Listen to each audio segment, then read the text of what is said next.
This is the Biebs and Wippa with Kate Ritchie podcast. Welcome to the podcast. Firstly, great to see. How long have you been on the show now? I don't know. How long have I been? About 4 to 5 months. A few months now. Yeah. And your growth as an entertainment reporter skyrocketed. Check the curb, straight up. You've done an amazing job at going through the glossies. Thank you. Thank you so much for the feedback. I'm so glad that I'm pleasing you. In recent times, we say well done on Britney and all the information. I know that I can go directly to you for all the gossip.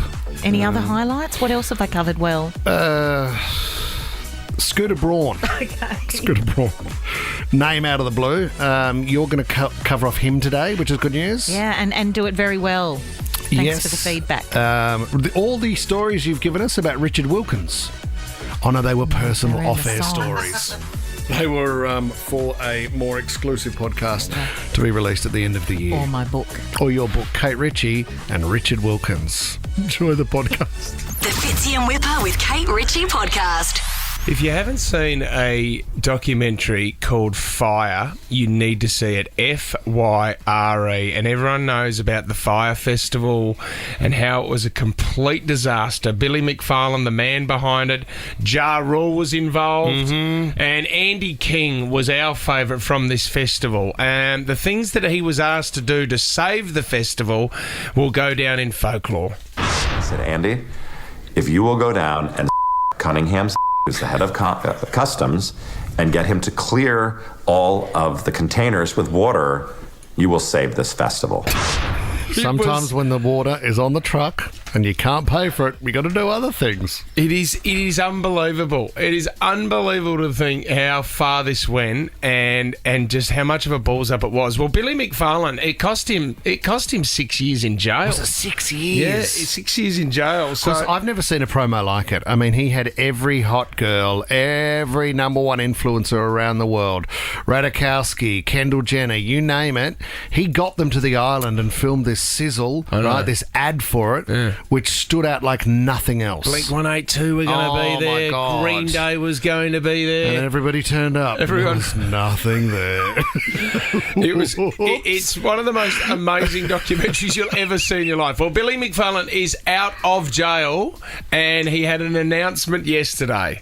What's up, guys? This is a big day because as of right now, Fyre Festival 2 tickets are officially on sale. My gosh. Hold on. So they're officially on sale. I've been to the website. I'll go through some of the prices, but I did find it interesting that he's announced the pre-sale considering when Fyre Festival 2 is on. We are targeting Fyre Festival 2 for the end of next year. So it's at the end of next year. It's at the end of 2024, but you can buy tickets now. Okay. No lineup announcement. Do you know what he's doing though? And I admire it. He's realised there's a truckload of planning in this. But what do we need? Cash. Get it now. Tickets range from $499. Yep. Or coming soon, they range from $799 to $7,999. So that's the VIP package. Yes. But no one knows who's playing. It's in the Caribbean again. So he's targeted. He said, I went to the Middle East. I've been everywhere. But he said, you know what? Fyre Festival meant so much to so many people, so we're going to go back to the Caribbean. How are they letting you back into the Caribbean? Do they say Andy King will be involved again? Because if things break down and we need Andy, well he's the man. He did tell everyone that he's had plenty of time to plan this. It has been the absolute wildest journey to get here, and it really all started during the 7th-month stint in solitary confinement.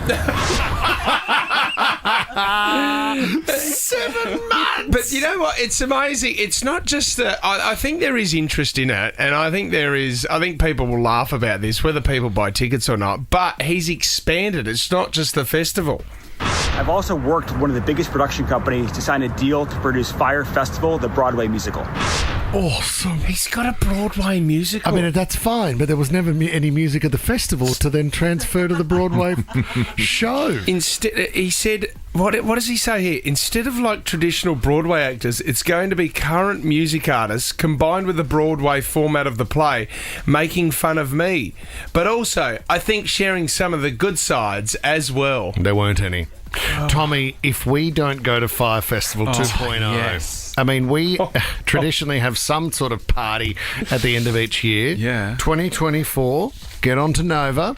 Fyre Festival. Fitz in Wippa, take listeners to Fyre Festival 2.0. Could we send a listener or a couple of listeners over there MDG? to review it for us, Tommy? Let's send that. MDG.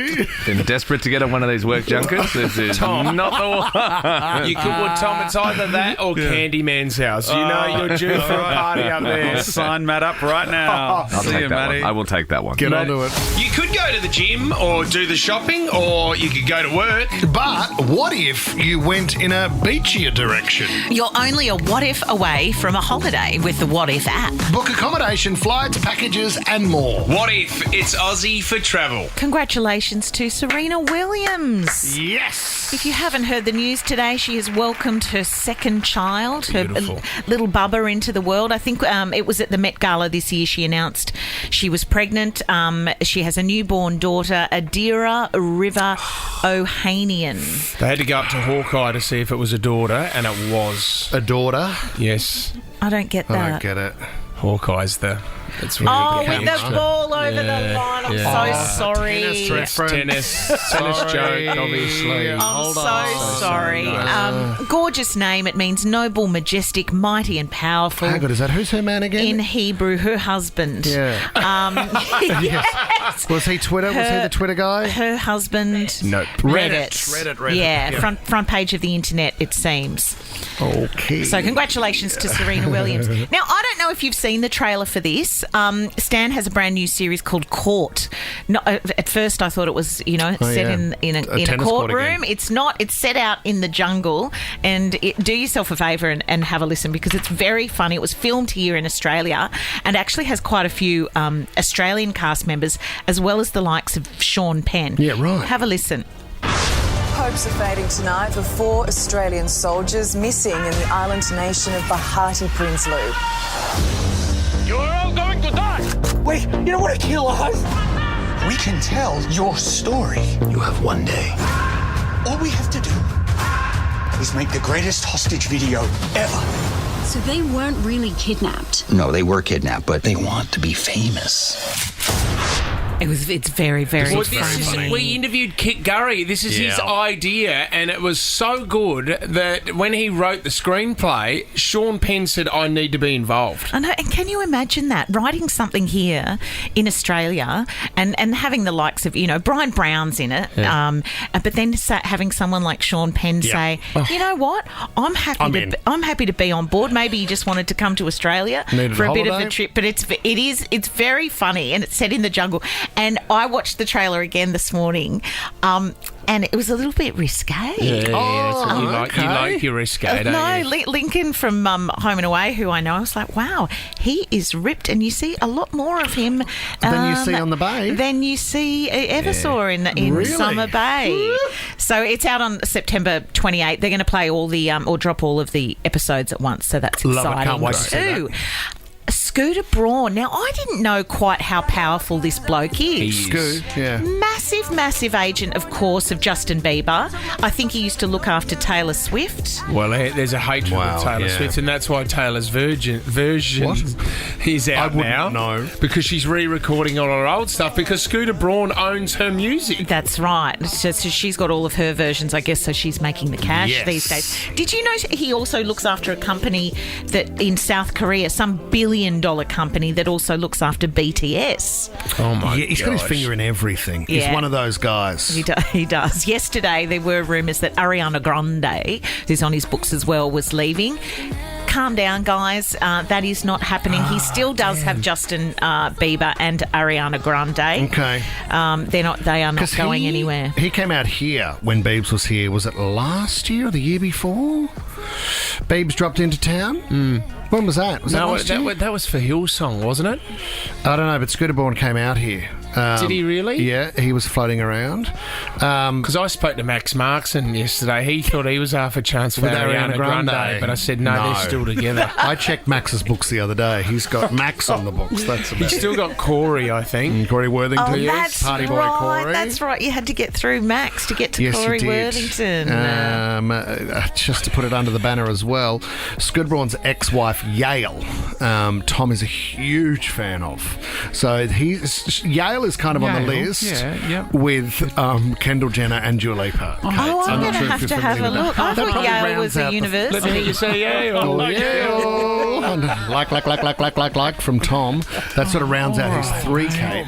As the Mad Hatter over here. Well, it is Still in his book week. The Mad Liker, by the sounds of it. The Fitzy and Wippa with Kate Ritchie podcast. How good is it leading up to the wedding? I mean, the organisational skills that you have to put in, or the organisation. Oh, yeah, it's hard work. The organising you have to do. That'll Kate. Very well done. You haven't Lala, warmed up yet. No. Whose wedding are we? The wedding. Is there another royal wedding on the No, horizon? it's not a royal wedding. This is a New York couple. Donato Frateroli was marrying his beautiful wife, Magda Masri, or they've been organising this in Italy. They're going to go home. Family's there, Kate. They've been organising this for over a year and a half. Ooh la la. So this was going to be beautiful. The thing was, 2 days before they were about to jump on the flight to go to Italy to get married, they've come home. Donato has found their golden retriever has chewed up his passport. A year and a half of planning the wedding in Italy. 2 days before they're about to get on the flight for the wedding, he's chewed up the passport. Yeah. And he cannot use Oh the passport. no, he done the old thing of like setting everything out in the lounge room. I've got this, I've got that, Yep. I've got my toothbrush, I've got my bathers, I've got my suit. There's my passport and all of the tickets, and Yeah, the dog's got to it. The hardest part too is when you have to wait for the dog to pass it before you can stick it back together again. Well, Chicky is the name of the dog. Chicky chewed out the first 4 pages of the passport, several back pages, and a stamp from Mexico where the couple got engaged Chicky. a few years before that. Gee, they travel, don't they? They thought, oh, it wasn't that bad until they opened it up and realised that all the information from Donato's passport was chewed up. You couldn't even read it. Well, sometimes I don't think it even matters if all the information is chewed up. I think going into Indonesia, especially, or Bali, if you have like a tiny little tear or one page is That's enough, isn't it? slightly damaged, they will turn you away. They sent it out to a congressman in the local area. Can you get a passport in 2 days? Yeah, you can. I think if you have a Yep. wedding on the horizon and you can... Yeah, they can turn them around. Really? Our neighbour did it the other day. Under pressure? Really? Yeah, Where were they going? It was for an emergency. They had to get back for something to the States and the passport needed to be replaced. And I think it was within 24 hours. You can normally pay extra and you'll get it within a week. But how can you get hold of these people? That's what I always find the most difficult part. Yes, you need to renew your passport or you need to ask a question about it. But sometimes you've got to get in the car, Yeah, our drive neighbour to went down there. Canberra to just have ask a question And or get some explain. answers. It's the worst feeling when you're travelling overseas. Mine was full moon party, Copenhagen. Oh, yeah. Just off the coast of Koh Samui. Had a great night, Kate. 10,000 people from all over the world bet. partying on the beach. I was there by myself. That's when I went around the world by myself for 6 weeks. Finding yourself. Had to find myself, and I found myself the next morning, in a hut on the beach next to a guy that I didn't know. He was cute. The sun was up. What was his name? I can't remember. He was a local guy, Kate. Hans. And I can't remember. I said to him, "Where's my backpack? Where's my backpack?" And he said, "I don't know what you're talking about." And I opened the door, and the sun was up, Kate. There was still 5,000 people partying on the beach. Oh, my God. And in the backpack was my video recorder and also my passport. And I had no idea. I'm looking down this beach going, I can't get home. Yep. And I walked 500 metres and there was 2 English backpackers, and all of a sudden something clicked and I said, I know those 2 guys. You had a flash of memory. I went over and they're going, oh, the Aussie, here's your backpack. Yeah. Luckily my backpack was there. $20 but I is thought I $20. was gone. Oh, no. Why did you have a video recorder? Great question. Oh, You know what? it was a camcorder. That's my nightmare. With some great vision on there, Kate. I bet after waking up in a hut like that. With your brand new friend. You sweated through yours, I didn't don't you? like to say sweaty bum. That wasn't the case. It was just I left my passport in the back pocket of my jeans on a flight to Japan one time, and when I got off, the actual ink in the photo had seeped through to the following page. So it looked like it was fake, and it was just some sort of sloppy, dodgy passport. Anyway, they were very kind. The Japanese authorities were very kind to lock me in a room with a few of their authorities just to chat for maybe 2 hours while everybody waited. Full cavity search. Take off your jeans. Yeah, and see how much you can sweat. I'm still friends with those guys as well. I was certainly sweating by the time they asked me to just lean against the table there. But yeah, I want to know where were you? How remote were you when your passport was either lost or damaged? Yep. Luke in North Sydney, when did you lose your passport, Lukey? I lost it in Ibiza. Of course you did. How did that happen? Where was it, Luke? My name's actually Dan. Sorry. Sorry. I just quickly confirm that. Sorry, Dan, you changed your name, obviously, for reasons. But, Luke, where was your passport? So I was driving with my brother in the morning to make a morning flight. So I'd been out all night and he hadn't. And we got to the airport and parked the car in the little loading area or whatever where you drop off the rentals. Yeah. And I've locked my passport in the car and then put the keys in the lockbox. And the place didn't open for another 4 hours and my flight was in 2. Did you get it back? Oh, well, I actually had to go out I ended up going back out that day because the place didn't open till 8 a.m. and it was about 5 in the morning. So you went out and partied again, Luke, and got the next flight? It's Dan. Oh, Dan, so... we're more interested in the detail than your name. Okay, so you got it back and made the flight, or you got a later flight? I had to get the night flight, no. Oh, thank you, Dan. Thanks, Steve. Imagine what a long flight that would have been home. Let's go to Claire now in Clontarf. What happened with you, Claire? It's actually Deirdre. So it was night one of a 32-day top deck tour out in Paris. Yeah. And I looked down and my bag had been pickpocketed from. And visa, phone, everything gone. And so still had 32 days to go with nothing left. Yeah. And then I did need my visa while I was travelling on the top deck, but then when I had to come back into the UK, first thing they asked for was, where's your visa? Yeah. Didn't have it, but lucky, got through. Lucky? What do you mean? You just were able to talk your way through Border Patrol? Yeah, just talked my way through, explained the situation, because I was living in the UK for a year. Okay. So I explained it, had my passport to show. So, yeah, it was just a lucky day for me. Oh, you must look very trustworthy. And how attractive. How was the top deck tour, Claire? Do you recommend it to everybody else? Yes, it was the best 32 days ever. Just hold on to your bag. Break a few hearts on the tour, did you, Claire? Did I what, sorry? Break a few hearts? Never. No. Is that sort of like a Kentucky tour, the top deck, or is it more? Yeah. It's absolutely. Gotcha. Look out. All right, let's go to Katie in DY. Let's tell us about your passport, Katie. Unfortunately, our house was broken into, and at the time my husband was overseas for work, so I had to call him and say, the home's been broken into, you've got to fly home. He came home.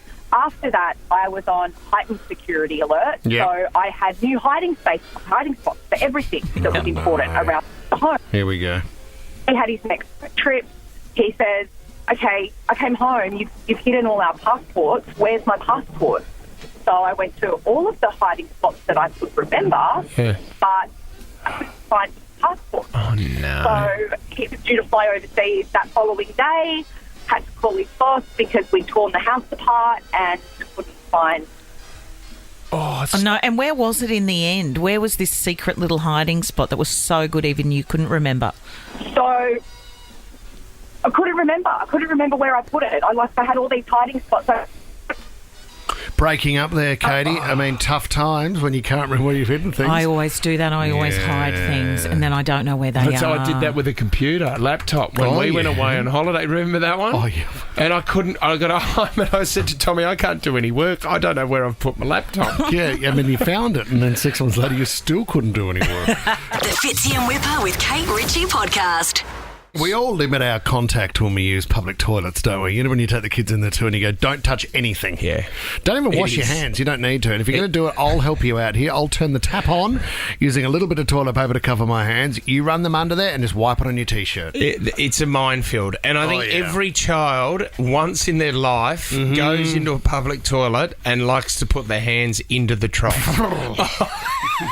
Just pick it up. What do you call those things? Trough lollies. Oh, yeah, the old trough. Well, they actually do look like lollies, don't they? Yeah, the old trophy. You don't want to put that in your mouth. I can promise you this right now, they don't taste like lollies. Don't treat yourself to those on a Friday. That was a big night at Northies. One woman has come out and said she's done her hamstring, unfortunately, in the bathroom.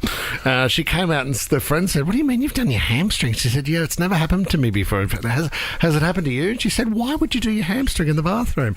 It's because every time she uses public toilets, she uses her foot to flush the toilet with. What? So if it's the lever one on the side of the cistern, then she'll do that. Or if it's a button on top, she will have the ability to swing her leg around to the top and push the button down. That's becoming tricky. I'm okay to use my hand to flush the toilet because I know you're going to wash your hands afterwards. I'm fine with that. My wife never sits down on a public toilet. And I said, what do you put like toilet paper down or something like that? And she says, no, I just hover. And I went, that's a strong workout on the thigh. Yeah, but see, can I just say, are you catching anything even if you are sitting down? Like, what are the odds of you getting a rash from... Yeah, you just don't know what goes on in there, do you? No. That's what concerns me, and you're right, when the kids are in there, and sometimes you'll use, there might be a bar in there or something that they touch, and you just think, no, don't do that at all. I haven't told you this story. Here we go. But public toilets... across the road, it's across the road from the art gallery. Was there a hole in the wall? No, because I go for a big walk. On a Friday, I'll do Mrs. Macquarie's chair. It's a beautiful walk. I absolutely adore it. At the end of it, I'm pretty stuffed. And before I jump into the car, I'll go and do a quick whiz. I went in... Okay, so this was a couple of weeks ago. I went in there a couple of weeks ago and there was something going on. There were old blokes in there communicating to each other without communicating to each other. So Tommy, this is amazing. Wow. Do you mean like... No, I'm standing... So I go into the trough. There's an old bloke to the right of me and to the left of me, right? Mm-hmm. Then there was two older guys in the cubicle, both in separate cubicles.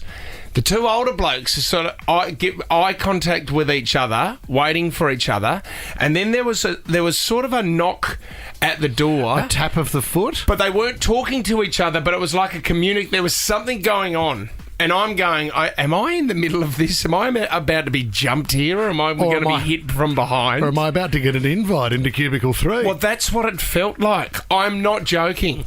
And then I was there for quite a while because I had to... Sounds like it. I had to relieve myself. And then you left your phone number on the wall for a good time. Call Frizy. And they've been great mates of mine ever since. No. They're doing the Oxfam walk with me. So then I said to myself, you know what? Because this guy, they were still at the trough and they were still going. And I'm thinking, I'm going to stay here for as long as I can just to make it really awkward for them. Great. So they were making out because I knew that they weren't, in the end, they weren't even weeing. They were making out. Right. And so I started washing my hands and it was unbelievable to watch these guys. And there was a couple of head movements of, okay, he's about to leave. There was something going on. And I was I wanted to stay there just to see what's your next move, boys. What are you going to do? You walked out and said same time next week. See you guys. And then the cameras come in. We said surprise, surprise, gotcha. New episode of Cheaters. I'm the host. And your episode 1. The Fitzy and Wippa with Kate Ritchie podcast. What are the chances? Let's get straight into it. Louise in Concord West. What are the chances? What's your story? Good morning, guys. Back in 2004, my sister had tickets to the Blenders World Cup. Yeah. She had a friend up from Canberra, so they went to a bar in the city just to have a drink. Few walked into the bar, and there was this really good-looking guy that just walked out of the bar but was going to the cup. Tell by the colours. So he stayed, he left. They both got to the game separately, and by chance they happened to be sitting a few seats away from each other. Yeah. In a full stadium, like it was a packed stadium for the Bledders World Cup. Yep. They got to talking. He was with a mate from Canberra. He was with a mate from Canberra that happened to know each other. They got to talking, and they ended up dating, and they ended up getting married, my sister and the guy that they met at the stadium. Wow. Oh, that is a beautiful story. Hey. So, like, And a couple of weeks ago, when the FIFA World Cup was on, they were back at the stadium 17 years after they met on the very first night. Wow, They and were you know meant what? to be together. And it's Yeah, also they were. it's also They were. just happy to hear a Wallabies fan leave a Bledisloe Cup with a smile on their face. Very that hasn't rare. happened for a very long time. Thanks, Louise. Sam in Blakehurst. What are the chances? Hey guys, love the show. You too, Sam. So I fly to Lebanon for a holiday to see my family. I land at the airport and go through customs. The army rocks up, and I'm starting to get a little bit worried and asking them what's the go, what's the problem. Yeah. There's a wanted man with the same name as mine, and his father's name also is the same as my father's name. Oh my God! So they pulled me up, and I'm they won't let me through until they see a birth certificate, and I don't have my birth certificate. No. I come with that birth certificate. So I'm scrolling through my phone, knowing that I've got a photo of it somewhere. Scrolling. We're at the airport for over an hour. Finally find my birth certificate. They look at the birth certificate and they're like, righto, on you go. No idea what they saw on my birth certificate. But yeah, there's a wanted guy in Lebanon whose dad has the same name as my dad, and they're looking for him. It was you, wasn't it, Sam? Sammy, Let's be honest. What are the chances? mistaken identity. I love those stories, Tom. Put that down. We can do that at another time. That's great. Well, really well said. Rock on Lebanon. Cam in Kellyville. What are the chances, mate? Yeah, mate.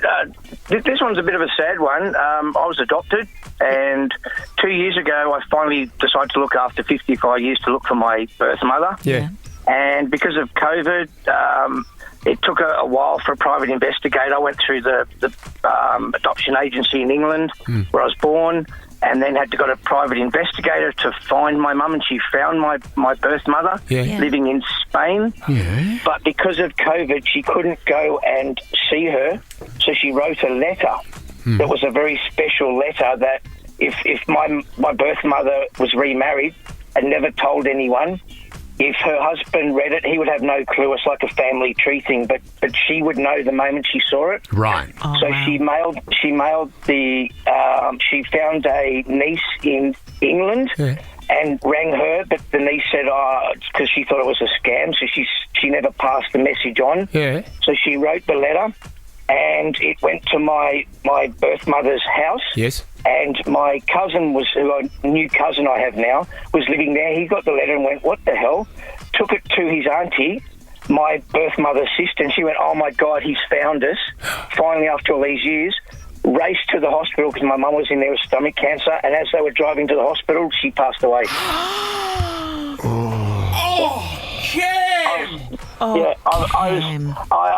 I've cried so many over the years. It was my choice to look for her. I may have never looked for her. I don't have that regret. But now I have 3 new aunties. So I went to Africa last year to meet them all. 3 aunties who are just the most amazing family, and a lot of really freaked out cousins. So within hours, after 55 years, you kind of So Cam, let me get this right. Her sister, your biological mum's sister, was on the way to tell her in hospital that we've found your son.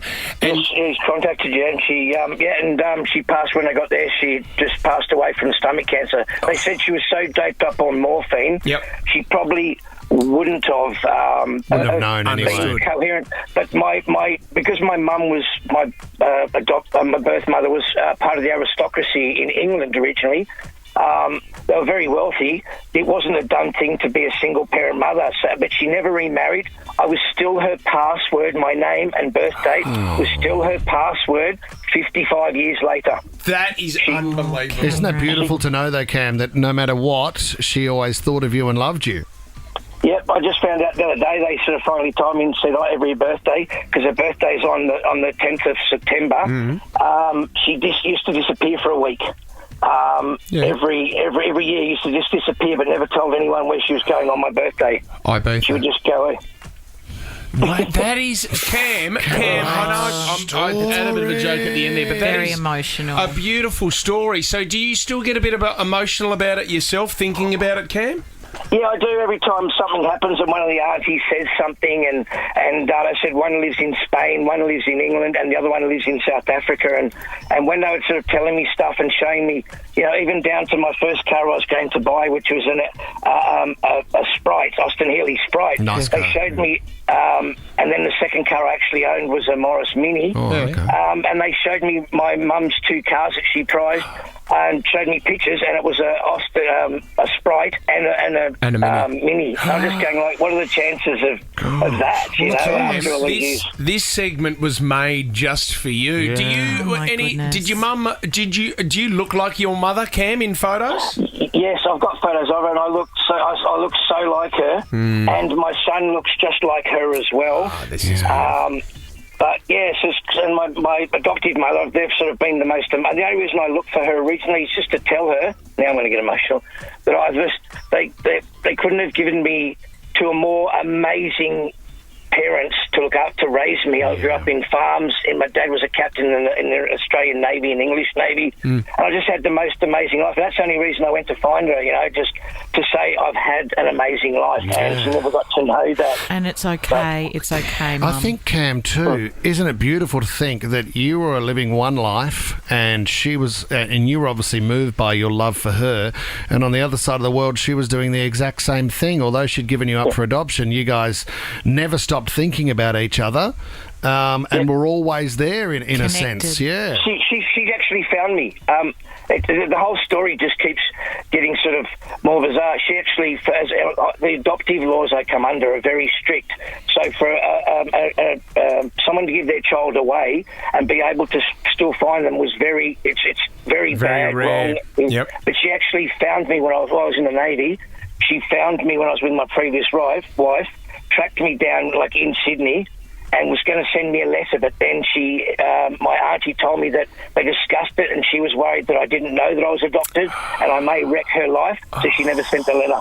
And that was 25 years ago. This is an amazing story. Very powerful, Cam. Cam, a lot of people would be connected to this story. Have you got a photo of your mother and yourself that maybe we can put up on socials? We'd love to see it, Cam. I've got some. I'll see what I can find, and I'll send something through if I can find for me and her. But it's crazy to have a whole new family and all these cousins, and we FaceTime, and it's like I've known them my whole life. Yeah. And we just it's so funny just talking to them. And my mum's favourite thing in the world was bullfighting, because she was living in Spain, and she used to go and watch the bullfighting, and I think that's the coolest thing about my mum. That is so good. There's a movie in that, isn't there? Cam, well, you've won. What's all that about? What are the chances? We know what it's all about. Cam's just shared a beautiful story. That's all that so about. you've got what? We don't believe you, Cam. What's all that about? No, it's $100 to spend in the Iconic. You got a bottle of Double Chin Gin, and I'm not joking, Cam. We'd love to follow up. We'd love to see a photo of you and your beautiful mum. That was an amazing story. Thanks for sharing. No dramas, guys. Thanks for letting me just finally get out after all these years. I've just shown that if anyone's out there, just don't wait. Don't leave it to the last moment. The only reason I didn't do it earlier was I thought that to call the adoption agency in England, you'd have to be up at like 2, 3 in the morning. Timing, No, 7 o'clock at night here is opening hours there. Just do it. Thank you for the call, Thanks, Cam. Thanks, Cam. Love you, mate. You're listening to the Fitzy and Wippa with Kate Ritchie podcast. All right, let's talk about Edinburgh Fringe Festival, guys. The comedy festival over there, probably the biggest on the planet. It is a big one, isn't it? Huge. You got the Melbourne International Comedy Festival. That's massive as well. Montreal is huge. But this one is great because there's always a good list that comes out, and there's a one-liner competition, which is often quite funny out of the festival. We have this year's winner. I'm going to go straight to the winning entry to see what you guys think. Jess, if I can have a drum roll. Oh, no. The winning joke is... I started dating a zookeeper, but it turned out he was a cheater. Yeah, not bad. I think it might be his delivery that's not great. No, the delivery was spot on. I mean, I don't need to be part of the festival to know timing. Bang, bang. What's your next one? Go on to the next one. Come on, keep going. Well, last year I heard a great joke about inflation, but it's hardly worth it now. Oh, that's quite good. It's all right. It's topical. So is this something that people have said on stage in their set? Yes, in their set, yeah. And they collect them. Somebody's obviously sitting there listening to all the comedy that gets around. They take note and they enter. When women gossip, they're called bitchy. But when men do it, it's called a podcast. Oh, that's not bad. Actually, if anyone does have a podcast, Nova Entertainment will take you who doesn't? board. I thought I'd start off with a joke about the Titanic, just to break the ice. Oh, no, that is so lame. Oh, you gave that a ding. Did you? I tried to steal spaghetti from a shop, but the female guard saw me and I couldn't get past her.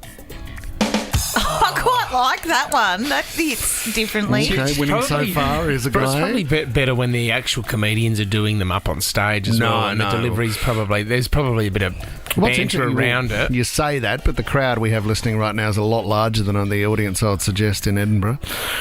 On the night, maybe. What about this one? I'm not a fan of the new pound coin. This is a joke out of the UK. I'm not a fan of the new pound coin, but then again, I hate all change. I hate all change. Oh, You're telling me how to deliver it? Yeah, because that was wrong, and you didn't do the joke. I said I hate all justice. change. It wasn't great. It's like my dad suggested I register for a donor card. What about he's a man after my... start again. Start again. Because you've made me nervous now. Can you call action? No. My dad suggested I register for a donor card. Well, he's a man after my own heart. You know what? It's a good line. I'm trying to imagine someone else doing it, Fitz. Because they would just be funnier, wouldn't they? We'll go from here, Kate. You do the next one. Okay, I will. Give it here. This is like when Eddie Murphy brought out Delirious, and remember all the kids were running around school going, ice cream! No. You just got Eddie Murphy has to do it. The comedian has to do it. You can't. I know Tim Vine. Okay, well, that's great. He's funny. We've interviewed Tim Vine before. Well, let's see Kate's delivery. Which one am I doing? Well, I just circled them and clearly marked them. So, a delivery queen. Okay, here we go. I just deleted all the German names off my phone. It's hands-free. That's not bad. Yeah. Really well delivered. And then this one. Hands-free. No, but then you have to say hands because then it sounds like hands. Put a slight German slur on it. And for my last joke. Oh, okay. Oh, here we go. Okay. Just be quiet. I decided to sell my Hoover. Well, it was just collecting dust. No, see, you paused for too long. No, because I'm putting myself in situ. As she throws the list of jokes back at me like she's just delivered an absolute crowd pleaser. Fitzy and Wippa with Kate Ritchie is a Nova podcast. For more great comedy shows like this, head to novapodcast.com.au.